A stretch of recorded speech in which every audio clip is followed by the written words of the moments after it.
Assalamualaikum warahmatullahi wabarakatuh. Perkenalkan, nama saya Amelia Diasa Putri dari kelas Perbankan Syariah 2E. Di sini saya akan menceritakan kembali apa itu peristiwa Perjanjian Giyanti untuk memenuhi tugas mata kuliah Islam dan Budaya Jawa.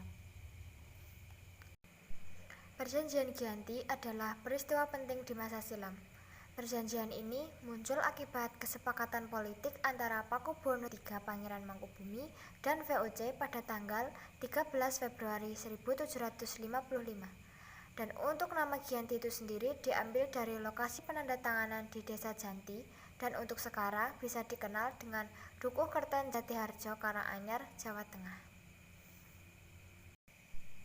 Dulu, perjanjian ini dibuat untuk meredam api konflik pasca perpindahan Keraton Kartasura ke Surakarta dari peristiwa Geger Pajengan.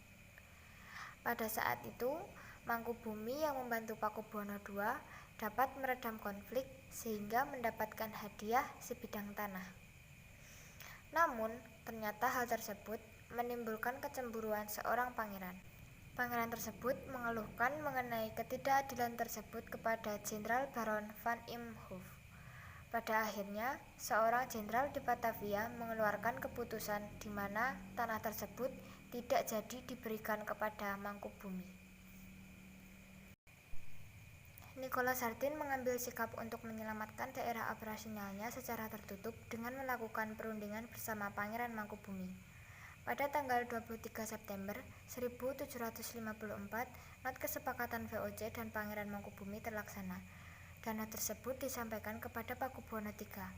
Not tersebut mengatakan bahwa Pangeran Mangkubumi mendapatkan wilayahnya, dan pada tanggal 14 November 1754, Pakubuwono III menyampaikan persetujuannya terhadap hasil perundingan kepada Gubernur Jenderal VOC Jacob Mosel, di mana kesepakatan ini mendorong sebuah perjanjian besar yang ditandatangani di Desa Giyanti beberapa kilometer di sebelah timur Surakarta. Perjanjian inilah yang menjadi pangkal terbelahnya tanah Jawa menjadi dua bagian atau biasa dikenal sebagai istilah palihan nagari. Hal ini menjadi awal mula Mangkubumi naik tahta di Yogyakarta sebagai Sri Sultan Hamengkubuwono I sejak ditandatangani perjanjian tersebut pada tanggal 13 Februari 1755. Aspek pembagian wilayah bahasa budaya mengalami proses panjang seiring berjalannya waktu. Perjanjian Giyanti yang tidak mencantumkan wilayah menjadi rentetan-rentetan sebuah peristiwa. Sedangkan Raden Mas Said yang dulu membantu Mangkubumi masih melakukan pemberontakan seperti halnya Mangkubumi Pangeran Sambernyawa yang masih merupakan trah Pakubuwono turut menuntut hak sebagai penguasa wilayah dalam gerakannya. Pada Oktober tahun 1755, Pangeran Sambernyawa berhasil mengalahkan satu kelompok pasukan VOC. Kemudian pada Februari 1756, dia juga hampir membakar keraton yang baru didirikan di Yogyakarta. Setelah perang bertahun-tahun, akhirnya VOC menyudahinya dengan Perjanjian Salatiga pada tahun 1757. Perjanjian ini menjadikan tanah Jawa kembali terbagi. Dalam perjanjian ini, Pangeran Sambernyawa mendapat sebagian wilayah Kasunanan Surakarta dengan kekuasaan yang dikenal sebagai Kadipaten Mangkunegaran. Dan pada tahun 1813, Kesultanan Yogyakarta juga terbelah dan terlahirnya Pakualaman.